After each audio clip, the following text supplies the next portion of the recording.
नमो भगवते वासुदेवाय। ओम नमो भगवते वासुदेवाय। हरे कृष्णा। तो हर दिन की भांति हम आज पढ़ रहे हैं श्रीमद् भगवद गीता अध्याय 14 प्रकृति के 3 गुण और श्लोक संख्या 12। ठीक है, आप लोग मेरे साथ दोहराइए। लोभः प्रवृत्तिरारंभ कर्मणमशः स्पृहा रजस्येतानि जायन्ते विवृद्धे भरशर्षभा। लोभः प्रवृत्तिरारंभः कर्मणामशमः स्पृहा रजस्येतानि जायन्ते विवृद्धे भरतर्षभा। लोभः प्रवृत्तिरारंभः कर्मणामशः स्पृहा रजस्येतानि जायन्ते विवृद्धे भरतर्षभा। डिसाइड करिए।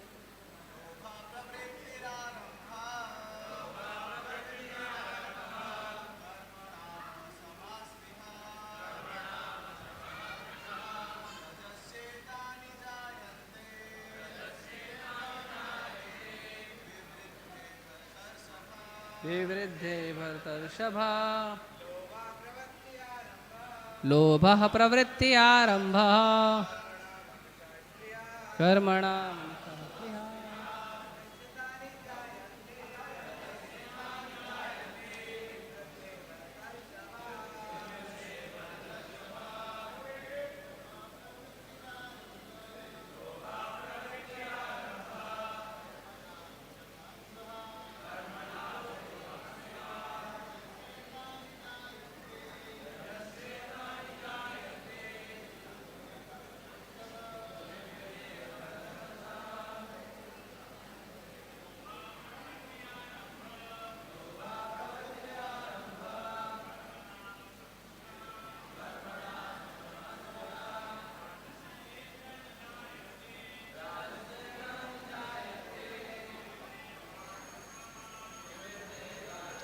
शब्दार्थ अनुवाद और तात्पर्य कृष्ण कृपा मूर्ति अभय चरणावृंद भक्ति वेदांत स्वामी शिल प्रभुपाद जी के द्वारा शिल प्रभुपाद के। लोभः लोभ प्रकृति ही कार्य आरंभः उधम कर्मणाम कर्मों में अशमः अनियंत्रित स्पृहा इच्छा रजसी रजोगुण में एतानी ये सब जायन्ते प्रकट होते हैं विवृद्धे अधिकता होने पर भरत ऋषभा हे भरतवंशियों में प्रमुख। हे भरतवंशियों में प्रमुख। जब रजोगुण में वृद्धि हो जाती है तो अत्यधिक आसक्ति सकाम कर्म गहन उद्यम तथा अनियंत्रित इच्छा एवं लालसा के लक्षण प्रकट होते हैं। रजोगुणी व्यक्ति तात्पर्य रजोगुणी व्यक्ति कभी भी पहले से प्राप्त पद से संतुष्ट नहीं होता। वह अपना पद बढ़ाने के लिए लालायित रहता है। यदि उसे मकान बनवाना है तो वह महल बनवाने के लिए भरसक प्रयत्न करता है, मानो वह उस महल में सदा रहेगा। वह इंद्रिय तृप्ति के लिए अत्यधिक लालसा विकसित कर लेता है। उसमें इंद्रिय तृप्ति की कोई सीमा नहीं रहती। वह सदैव अपने परिवार के बीच तथा अपने घर में रहकर इंद्रिय तृप्ति करते रहना चाहता है। इसका कोई अंत नहीं है। इन सारे लक्षणों को रजोगुण की विशेषता मानना चाहिए। ओम ज्ञानतिमिरन्धस्य ज्ञानाञ्जनशलाकया चक्षुरुन्मीलितं येन तस्मै श्रीगुरवे नमः। श्रीचैतन्यमनोभीष्टं स्थापितं येन भूतले स्वयं रूप कदा मह्यं ददाति स्वपदान्तकम्। वन्देऽहं श्रीगुरुः श्रीयुतापदकमलं श्रीगुरून् वैष्णवांश्च श्रीरूपं साग्रजातं सहगण रघुनाथान्वितं त्वं सजीवं साद्वैतं सावधूतं परिजनसहितं कृष्णचैतन्यदेवं श्रीराधाकृष्णपादान् सहगना ललिता श्रीविशाखान्वितांश नमो विष्णुपादाय कृष्णपृष्ठाय भूतले श्रीमते भक्तिवेदान्तस्वामिनिति नामिने नमस्ते सारस्वते देवे गौरवाणी प्रचारिणे निर्विशेषशून्यवादी पाश्चात्यदेशतारिणे नमो महावदन्याय कृष्णप्रेमप्रदायते कृष्णाय कृष्णचैतन्य नाम्ने गौरतुषे नमः। हे कृष्णा करुणा सिन्धु दीनबन्धु जगत्पते गोपेश गोपिकाकान्त राधाकान्त नमोस्तुते तप्त कांचन गौरांगी राधे वृंदावनेश्वरी वृषभानुसुते देवी प्रणमामि हरिप्रिये वाञ्छाकल्पतरुभ्यश्च कृपा सिन्धुभ्यैव च पतितानां पावनेभ्यो वैष्णवेभ्यो नमो नमः। जय श्री कृष्ण चैतन्य प्रभु नित्यानंद श्री अद्वैत गदाधर शिवासादि गौरभक्तवृंद। हरे कृष्णा कृष्णा कृष्णा हरे हरे हरे राम राम राम।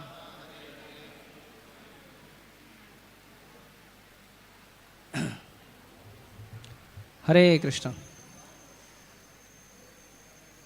तो ये 14 नंबर का जो अध्याय है, इसके शुरुआत में भगवान कह रहे हैं 14 नंबर के अध्याय के, भगवान कह रहे हैं कि अब मैं तुमसे समस्त ज्ञानों में सर्वश्रेष्ठ इस परम ज्ञान को पुनः कहूँगा।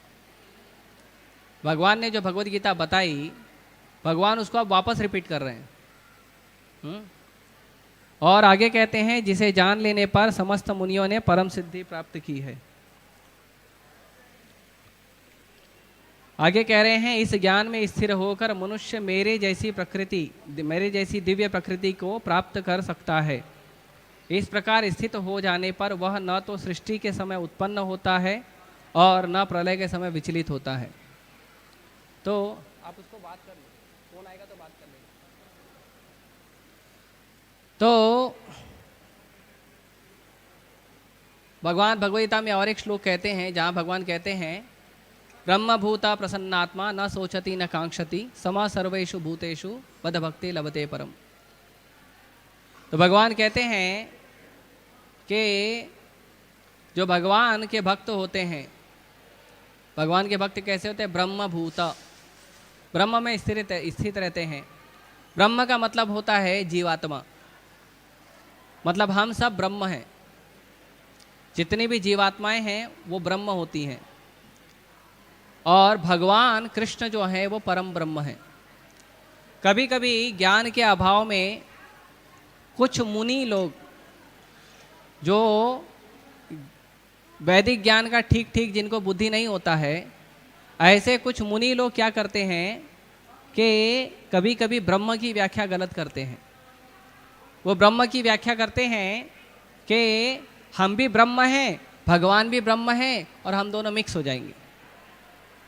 और उसके लिए वो उदाहरण देते हैं आकाश का और पानी का, कि अगर पानी को आप एक लोटा पानी हो या एक बाल्टी पानी हो, अगर आप पानी समुद्र में मिला दिए तो मिक्स हो गया। और जैसे आकाश है, तो अगर आप किसी मटके में हवा रखे हो, मटका फोड़ दोगे तो हवा वापस भी मिक्स हो जाएगी। तो इसका वो उदाहरण देते हैं।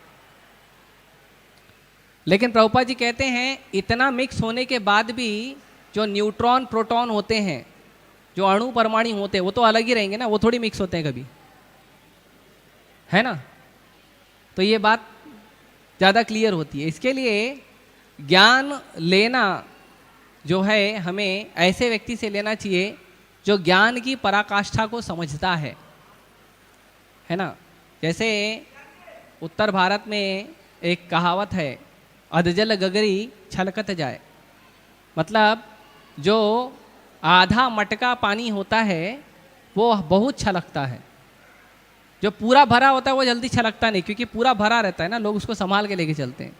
लेकिन जो आगे आधा भरा रहता है ना, वो चलते चलते आप देखोगे, अगर आप आधा मटका या आधा लोटा या कुछ ऐसा आधा भरा हुआ पात्र लेके चलोगे ना, तो वो अंदर डुब डुब डुब डुब आवाज करता है और ऊपर से छलकता भी है निकल निकल के। तो यदि हमको ज्ञान प्राप्त करना है तो ज्ञान प्राप्त करना चाहिए ऐसे व्यक्ति से जिसे ज्ञान की पराकाष्ठा पता है। उसके सीधे सीधे मतलब में मैं आपको बताऊंगा, जिस व्यक्ति से हमको ज्ञान प्राप्त करना है उस व्यक्ति में ज्ञान की परिपूर्णता का भाव होना चाहिए। उसको पता होना चाहिए कि जो ज्ञान मैं ले रहा हूं उसका उपयोग क्या है। यह बहुत महत्वपूर्ण है। आजकल स्कूल में बच्चे को भेज देते हैं, कॉलेज में भेज देते हैं, जाओ पढ़ाई करो। अब जाके वो पढ़ाई करेगा तो क्या पढ़ाई करता है? वो ऐसी चीजों की पढ़ाई करता है जो चीज उसको पता नहीं होता कि उसके काम भी आएगी कि नहीं। जो हम स्कूल और कॉलेज में पढ़ते हैं, क्या पढ़ते हैं स्कूल और कॉलेज में? स्कूल और कॉलेज में हम जो पढ़ते हैं वो ज्ञान लेने के बाद भी हम कंफ्यूज रहते हैं कि इसका उपयोग कहाँ है। और जितने लोग स्कूल और कॉलेज में पढ़ाई किए हैं उन हर व्यक्ति का यही परिस्थिति है कि उनको ही नहीं पता है कि इस ज्ञान का क्या उपयोग है। बच्चों को तो छोड़ो, टीचर को खुद नहीं पता होता है। टीचर भी पढ़ाता है ये बोल करके एग्जाम में आएगा पढ़ लेना, जिंदगी में आएगा कि नहीं टीचर को भी मालूम नहीं रहता है।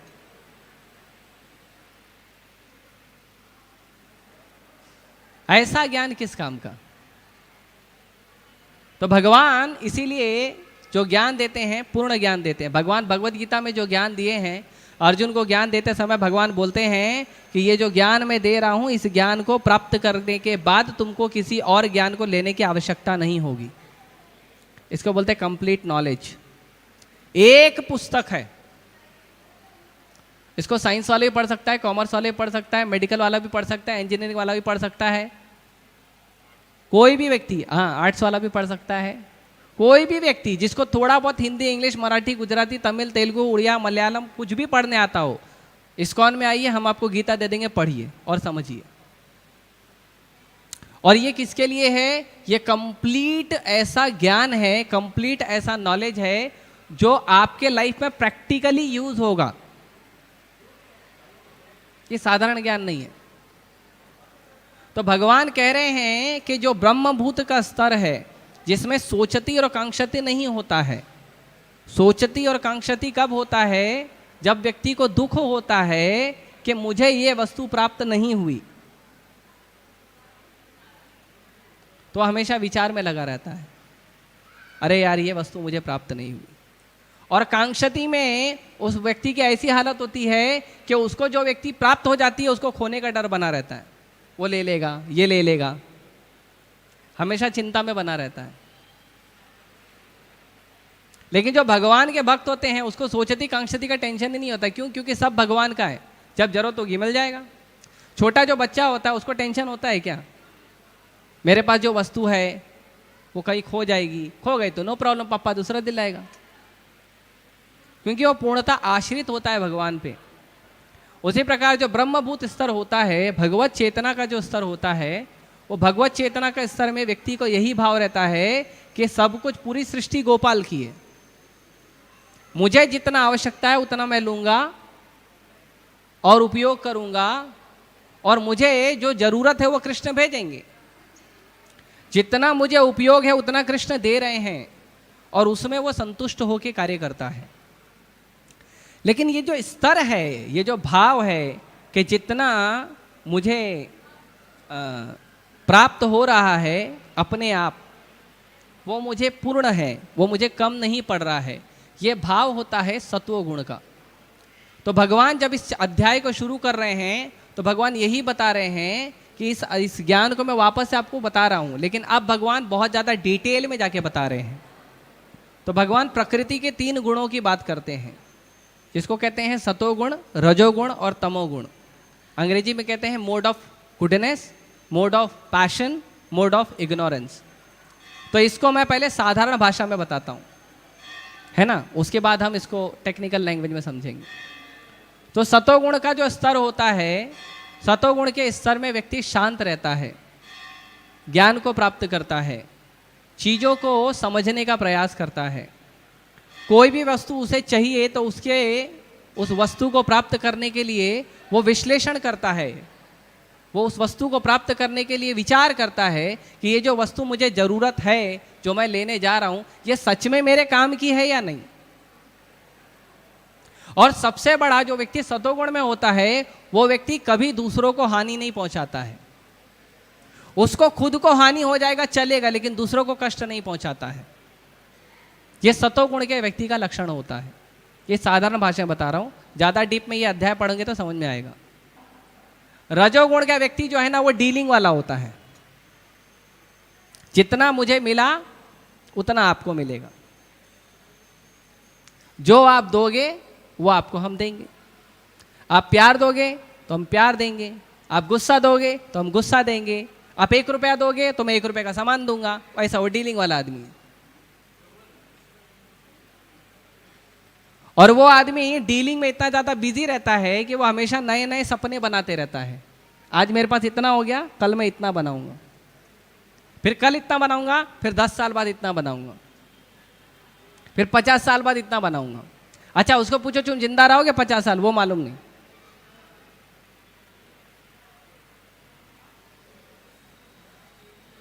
तो ये रजोगुण की व्यक्ति की परिस्थिति है। तमोगुण का मतलब होता है मोड ऑफ इग्नोरेंस। इग्नोरेंस मतलब वो पूरी तरह अज्ञान में रहता है, क्या कर रहा है क्या नहीं कर रहा उसको नहीं मालूम। वो अपने आप को भी नुकसान पहुंचाता उसको नहीं पता रहता है, गलत को सही मान के करता है। ये तमोगुण का लक्षण है। जैसे आप देखोगे बहुत सारे लोग मांस खाते हैं, दारू पीते हैं, जुआ सट्टा खेलते हैं, अवैध संबंध बनाते हैं। ये सब तमोगुण के मुख्य लक्षण हैं। कि उसमें क्या होता है, उसमें व्यक्ति का खुद का नुकसान हो रहा है लेकिन उसको लगता है मेरे को मजा आ रहा है। खुद का नुकसान होता है। दारू पीने वाले व्यक्ति का खुद का नुकसान होता है, उसके घर के लोग भी मना करते हैं, डॉक्टर भी मना करता है, जितने अच्छे उसके मित्र हैं सब मना करते हैं। लेकिन जब वो पीता है तो उसको ऐसा लगता है भाई मैं ही राजा हूं, और फिर अपना गटर में जाके सिंहासन पे सो जाता है। राजा है ना, सिंहासन पे रहेगा। अब उसका सिंहासन तो कोई देगा नहीं पिया हुआ आदमी को, तो गटर में ही सो जाता है सिंहासन समझ के। तो तमोगुणी लक्षण लोगों का ऐसा लक्षण होता है। तमोगुणी लोगों के अंदर ये भावना बड़ी कूट कूट के होती है कि मेरा फायदा हो या ना हो, सामने वाले का नुकसान होना चाहिए। मेरा नुकसान होगा चलेगा लेकिन इसको नहीं छोड़ूंगा। अज्ञान में रहता है ना, इसीलिए। तो इस अध्याय में आपको पूरा डिटेल में मालूम पड़ेगा कि रजोगुण, सतोगुण, तमोगुण में व्यक्ति का कैसा व्यवहार होता है, व्यक्ति का कैसा विचार होता है, व्यक्ति का कैसा खान पान होता है, व्यक्ति का कैसा दान देना होता है। जो हम दान देते हैं ना, वो दान भी रजोगुण, सतोगुण, तमोगुण के अनुसार ही होता है। जैसे एक छोटा उदाहरण देता हूं, थोड़ा सा हैवी है इसीलिए मैं डायरेक्ट जो है बता दे रहा हूं, ठीक है। आप लोग प्रयास करिएगा पचाने का, और अगर नहीं पचा तो प्रसाद खा लीजिएगा, पच जाएगा, ठीक है। तो जैसे मान लो कोई व्यक्ति है सड़क पर भीख मांग रहा है, आप चल रहे हो सड़क पर, आपने देखा अरे देखो बेचारा कितना गरीब है, भीख मांग रहा है। हालांकि आपको मालूम नहीं उसका धंधा है, जितनी आपकी पगार है ना उतने तो उसके पास नौकर होंगे, इतना कमा लेता है वो, है ना। कई बार न्यूज़ में आ चुका है कि ये एरिया का भिखारी का बंगला है, वो एरिया का भिखारी का बंगला है। कई बार न्यूज़ में आ गया, फिर भी हमारी बुद्धि खुलती नहीं है। तो आप चल रहे हो सड़क पर और उस किसी व्यक्ति को आपके ऊपर आपको दया आ गई और आपने क्या किया, उस व्यक्ति को 5 रुपए दे दिए, ठीक है। आप तो दे के चले गए, आपको क्या लगा मैंने तो दया किया है। दया तो सतोगुण का भाव है, अच्छा भाव है, दया करना अच्छी चीज़ है। आपने उसको दया कर दिया, 5 रुपए दे दिया। वो आपका 5 रुपए ले जाके तंबाकू खरीद के खा लिया। अब पाप किसको लगेगा? उसको तो लगेगा। माध्यम कौन बना?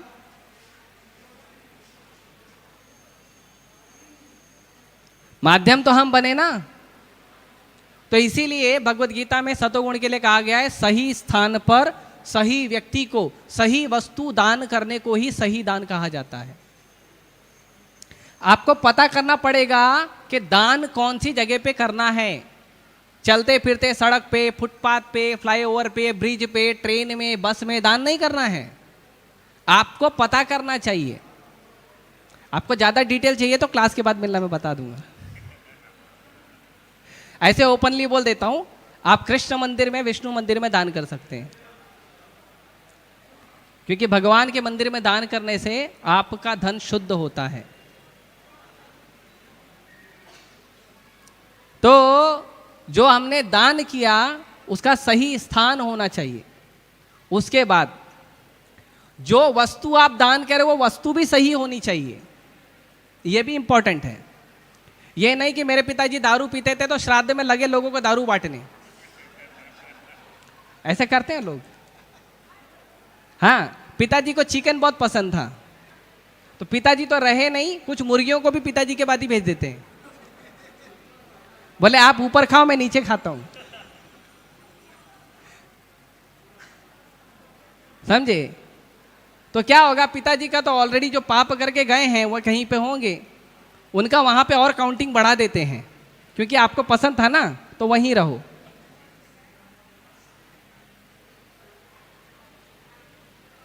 तो सही स्थान होना चाहिए, उसके साथ सही वस्तु होनी चाहिए। दान भी क्या करना है वो पता करना चाहिए, और उसके बाद सही व्यक्ति को दान करना चाहिए।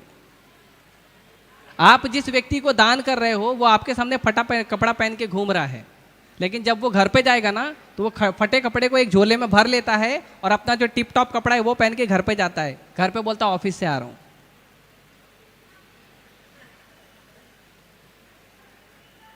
आपको पता नहीं है, जाके पता कर लो। ये जो भिखारी लोग का गैंग है ना, बहुत सक्रिय होता है। मैं किसी का रोटी नहीं बंद कर रहा हूं, क्योंकि रोटी किसी को देना और रोकना वो कृष्ण का काम है, मेरा काम नहीं है।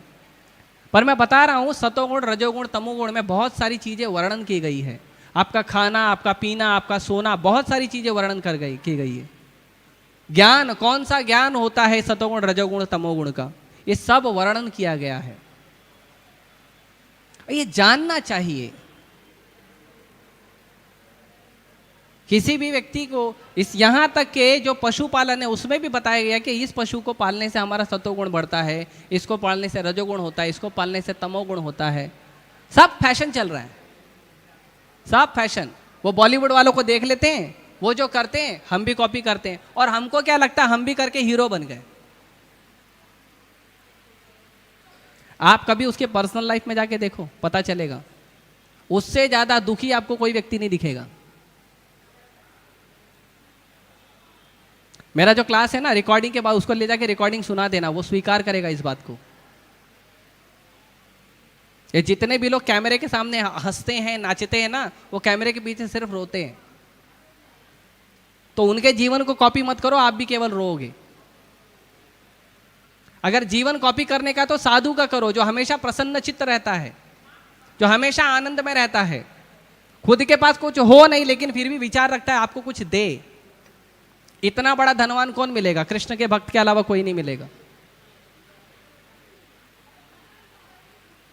इसीलिए ऐसे ज्ञान को लेना बहुत आवश्यक है, और यह ज्ञान आपको मिलता है भक्ति वेदांता इंस्टीट्यूट ऑफ वैदिक एजुकेशन में।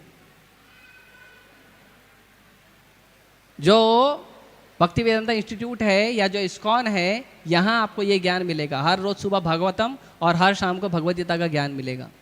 यहाँ आपको ये ज्ञान मिलेगा कि हमारे जीवन के लिए क्या सही है, क्या गलत है। बाहर जो ज्ञान मिलता है स्कूल और कॉलेज में, वो ज्ञान में और इस ज्ञान में क्या अंतर है वो बताता हूँ। जो हमें स्कूल और कॉलेज में ज्ञान मिलता है, वहाँ पे हमको मिलता है हुनर। हमको बताया जाता है कि इस काम को ऐसे किया जाता है। लेकिन स्कूल और कॉलेज में हुनर देके बच्चों को छोड़ दिया जाता है।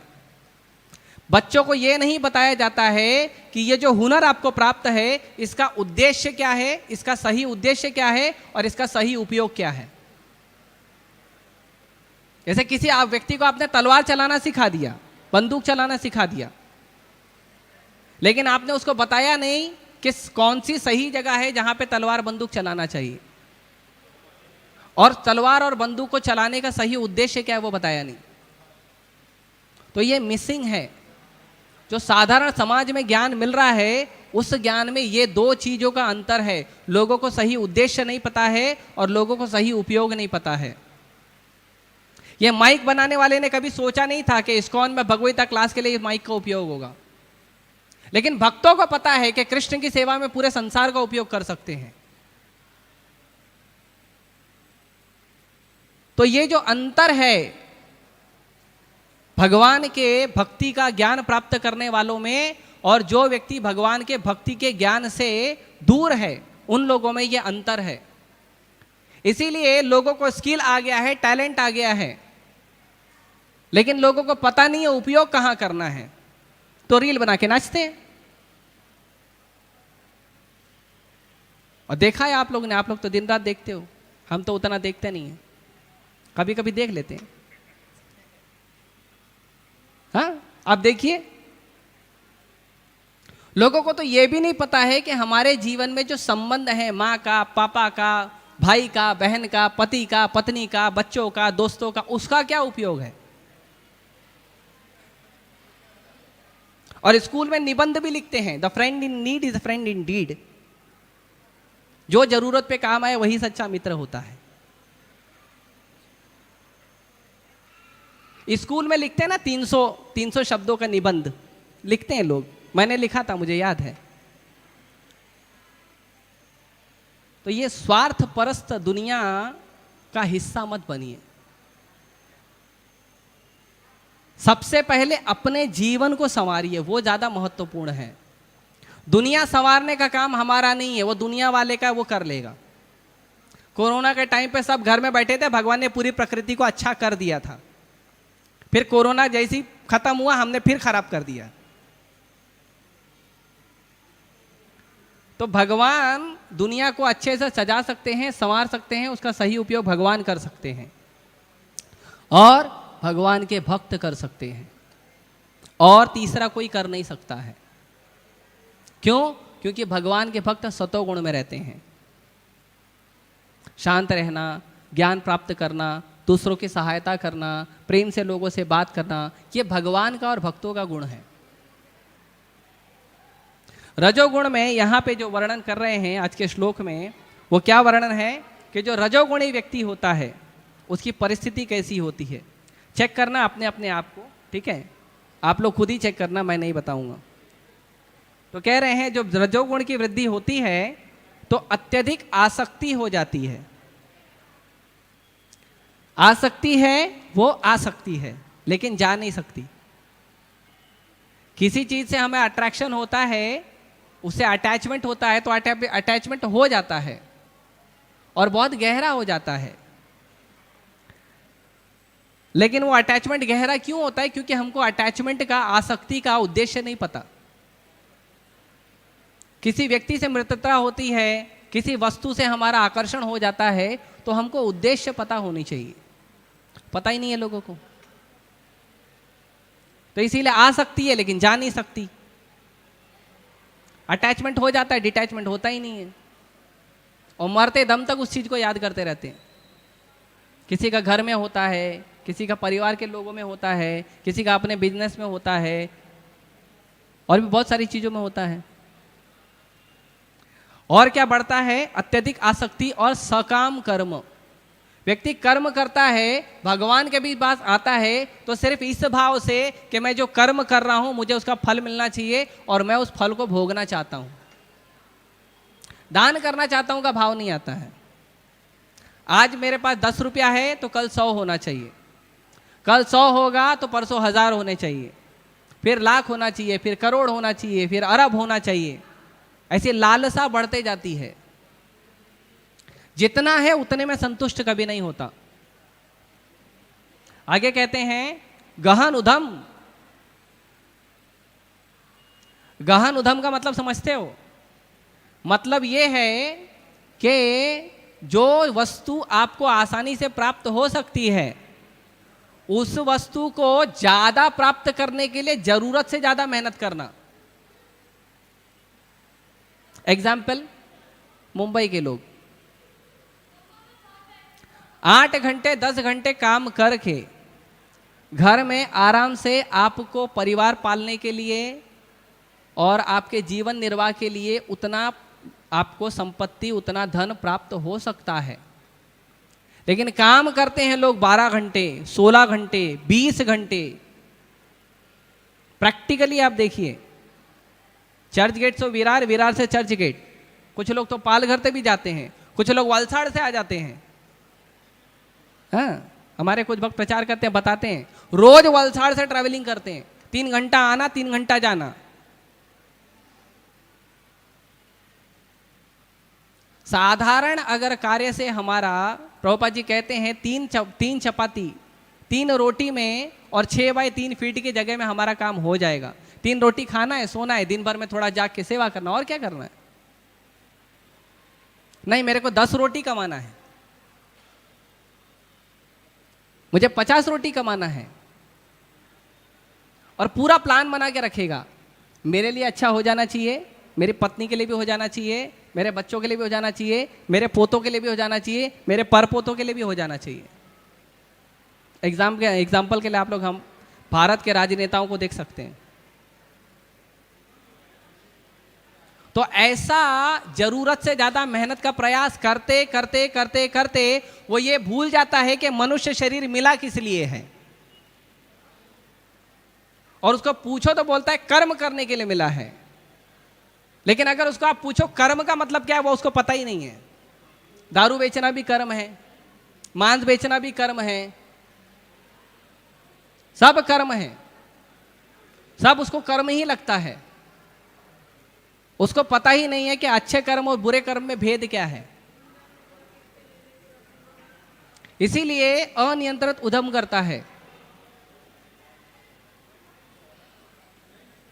आगे कहते हैं, और उसके आगे और 2 चीज और गिफ्ट में मिलता है। वो क्या है? अनियंत्रित इच्छा। इच्छा हमेशा बढ़ते जाती है। इसका एक सिंपल सा एग्जाम है शॉपिंग मॉल।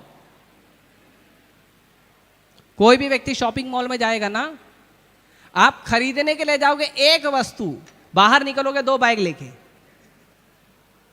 और वो बनाए इसीलिए, शॉपिंग मॉल को इसीलिए बनाया जाता है,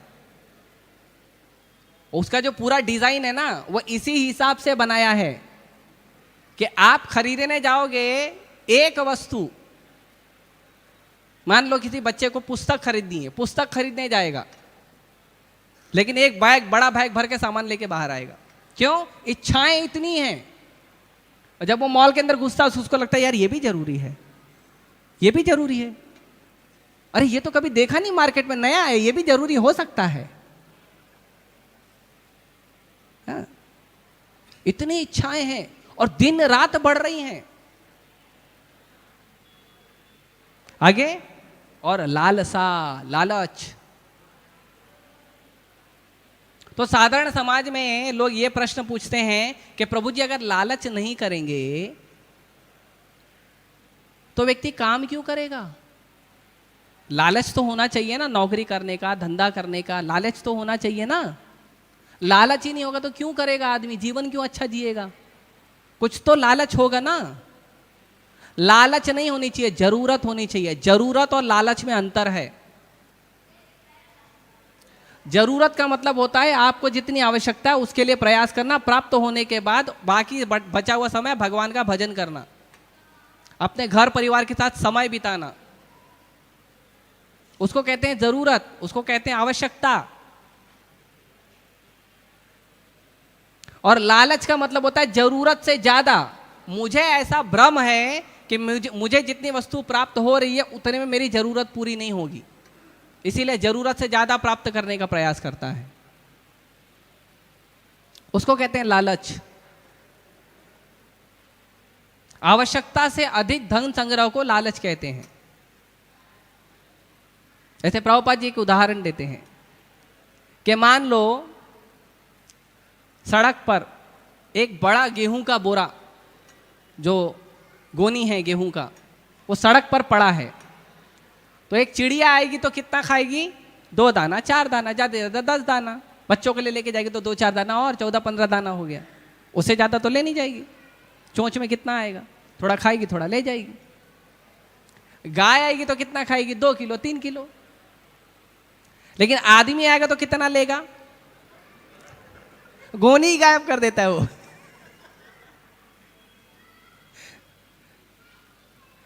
अरे कम से कम चिड़िया और गाय से तो सीखो।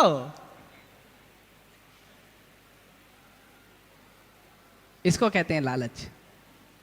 संसार में जितने भी जीव हैं वो आवश्यकता के अनुसार जीते हैं, इसके लिए सारे जीव खुश रहते हैं। लेकिन संसार में केवल एक ही जीव ऐसा है जिसको आवश्यकता से अनुसार रहने के लिए भगवान ने बुद्धि दिया और वो बन जाता है लालची, और बहुत गोनी गायब करता है वो, कभी चावल की, कभी गेहूं की, कभी शक्कर की, कभी आटे, बहुत गोनी गायब करता है। फिर एक दिन उसको गोनी की तरह पैक करके भेज देते हैं, जा भाई, राम नाम सत्य है। तो ये जो जितने गुण ये बताए गए हैं, ये गुण क्यों प्रकट होते हैं? ये रजोगुण से प्रकट होते हैं। मोड ऑफ पैशन, बिना सोचे समझे कार्य करने से प्रकट होते हैं। खास करके इसका अगर प्रैक्टिकल उदाहरण समझना है तो सड़क पर चलते हुए जितने भी हमको बिलबोर्ड दिखते हैं, जितने भी एडवर्टीजमेंट दिखते हैं, मोबाइल में जब आप सोशल मीडिया पे चलाते हो या मोबाइल चलाते हो तो उसके अंदर जितने एडवर्टीजमेंट आते हैं, उन एडवर्टीजमेंट को देखकर इमीडिएटली ये विचार करना कि ये शायद मेरे लिए जरूरी होगा, तुरंत खरीद लेना। इसको कहते हैं मोड ऑफ पैशन। बिना विचार किए वस्तु को तुरंत प्राप्त करने की इच्छा को प्रकट कर देना, और खरीदने के बाद पता चलता 2 ही दिन काम आनेगा, तो पैसा क्यों खर्चा किया? तो हमारे जीवन में हम कई सारी वस्तुओं को ऐसे लेते हैं मोड ऑफ पैशन, रजोगुण के कारण। और ये रजोगुण के कारण ही पूरे संसार में लालच है, लोगों की अनियंत्रित इच्छाएं हैं, लोगों की बहुत ज़्यादा आसक्ति है जो भगवान के पास उनको आने से रोकती है। उनको पूछो कि मंदिर आइए, गीता पढ़िए, तो उनके पास 2 उत्तर होता है, टाइम नहीं है, पैसा नहीं है। ये 2 उत्तर होता है। इसके लिए मेरे को बहुत बढ़िया जवाब मिला है, सुनना चाहेंगे आप लोग? टाइम और पैसा कैसे निकलता है। तो अभी कुछ दिन पहले, कुछ महीनों पहले शायद, वर्ल्ड कप का मैच हुआ था। पता है आप लोग को? याद है? वर्ल्ड कप का मैच हुआ था, उसमें इंडिया फाइनल में पहुंच गया था, बाद में हार गया था। याद है आप लोगों को? उस वर्ल्ड कप के स्टेडियम में कितने लोग थे पता है? पता है? 1 लाख। ये 1 लाख लोगों को 7 घंटा वर्ल्ड कप देखने का टाइम है। और आपको पता है उस स्टेडियम में वर्ल्ड कप देखने का जो सीट का रिजर्वेशन, उसका पैसा कितना था पता है? उसका भी बहुत पैसा था। कुछ लोग बोल रहे थे 5,000 से 50,000 तक था। पैसा भी बहुत था, टाइम भी बहुत था। हम नहीं कह रहे हैं वर्ल्ड कप देखना गलत है, स्टेडियम में जाकर देखना चाहिए। भारत के लोग हैं, खेल रहे, खेलकूद कर रहे हैं, हमारे खिलाड़ी, उनका उत्साह बढ़ाना चाहिए। लेकिन अगर उसके लिए समय निकाल सकते हो तो मंदिर और गीता के लिए क्यों नहीं समय निकाल सकते? और पैसा क्यों नहीं निकाल सकते?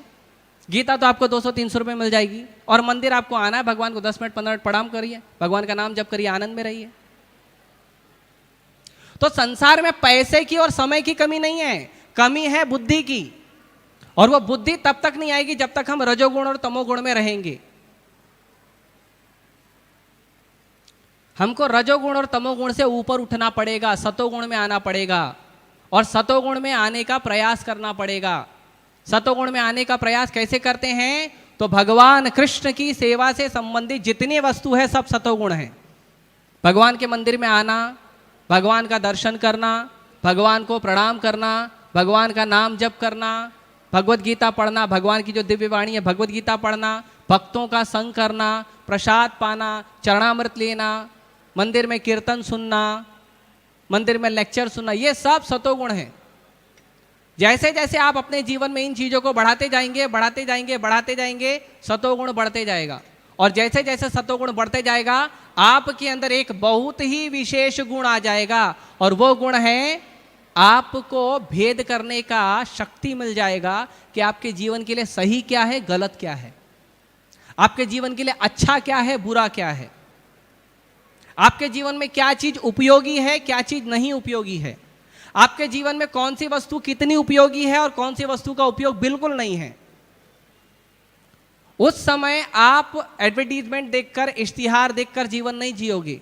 उस समय अपने जीवन की जरूरत और अपने जीवन के उद्देश्य को देखकर जियोगे। इसीलिए आपको दो काम सबसे साधारण करना है। पहला तो भगवान के पवित्र नाम का जप करिए। बोलिए मेरे साथ, हरे कृष्णा कृष्णा कृष्णा हरे हरे, हरे राम राम राम हरे हरे। निरंतर भगवान का नाम लीजिए, निरंतर भगवान का नाम जप करिए। जब समय है आपके पास थोड़ा समय निकाल कर माला पर करिए, और अगर कुछ काम कर रहे हो तो ऐसे ही कीर्तन करिए, भगवान का नाम जप करिए, ये आपको सतोगुण में ले आएगा। और इन ग्रंथों को पढ़िए। इन ग्रंथों में क्या है? भगवान की वाणी। और इन ग्रंथों को हम तक पहुंचाया है ऐसे आचार्यों ने। इन आचार्यों की कृपा से हमारे पास ये बहुमूल्य ग्रंथ प्राप्त हुए हैं। तो इन ग्रंथों को हमें रोज पढ़ना चाहिए। आप कहोगे समय नहीं है, कोई बात नहीं, 5 मिनट पढ़ो, 2 मिनट पढ़ो, 1 मिनट पढ़ो, 10 सेकंड तो पढ़ो। 10 सेकंड में कम से कम 1 लाइन तो पढ़ोगे। थोड़ा तो प्रयास करो कृष्ण के पास आने का। तो ग्रंथों को पढ़िए। ये 2 चीज तो आप हर समय कहीं भी कर सकते हो। और भगवान को भोग लगा के खाइए। जब समय मिले, हफ्ते में, 15 दिन में, या हर 2 दिन में, या हर रोज समय मिले, मंदिर आइए, भगवान को प्रणाम करिए, भक्तों का संग करिए। सुबह भागवतम क्लास सुनिए, शाम को गीता क्लास सुनिए। और अपने जीवन को अच्छा बनाइए। कंफ्यूज मत रहिए कि मेरे जीवन के लिए ये भी सही है, ये भी सही है, ये भी सही है। बाद में कंफ्यूज होता है, चुनूं किसको? वो मत करिए। हमारा उद्देश्य क्लियर होना चाहिए। हमें क्लियर पता होना चाहिए मेरे लिए क्या सही है, वो करना है, बात खत्म। और वो भाव आएगा जब हम भगवान के दिए हुए वाणी को पढ़ेंगे, और जब हम भगवान के पवित्र नाम का जप करेंगे, जब हम प्रसाद पाएंगे, जब ऐसे साधु का संग करेंगे, तब ये भाव आएगा। नहीं तो जीवन में कंफ्यूजन बना रहेगा। अर्जुन भी कंफ्यूज था। जब भगवान ने ज्ञान दिया तब अर्जुन ने बोला मेरा कंफ्यूजन दूर हो गया, मेरा मोह दूर हो गया, मैं अपनी बुद्धि में स्थिर हो गया हूं। तो कैसे स्थिर हो गया? गीता सुन के। अर्जुन ने कहा नहीं भगवान, त्वत्प्रसादान मया अच्युत, आपकी कृपा से हुआ है ऐसा। तो इसीलिए अपने जीवन को अच्छा बनाइए। आप लोग मंदिर आ रहे हैं, बहुत अच्छी बात है, मंदिर आइए, अपने जीवन को सार्थक बनाइए। अभी भगवान का पट खुलने वाला है, तो हम सब भगवान का स्वागत करेंगे हरे कृष्ण महामंत्र के द्वारा। बोलिए जोर से, दोनों हाथ ऊपर करिए और बोलिए जोर से, हरे कृष्णा हरे कृष्णा कृष्णा कृष्णा हरे हरे, हरे राम हरे राम राम राम हरे हरे। तो अभी भगवान का पट खुलेगा, हम सब भगवान को प्रणाम करेंगे और भगवान का स्वागत करेंगे। बोल दो ना, लाइट बंद कर दो, लाइट बंद कर दो, ये रुकना। जय श्री श्री राधा रास बिहारी भगवान के, श्री श्री सीताराम लक्ष्मण हनुमान के, श्री श्री गौनिताय भगवान के, श्रील प्रभुपाद के। हरे कृष्णा।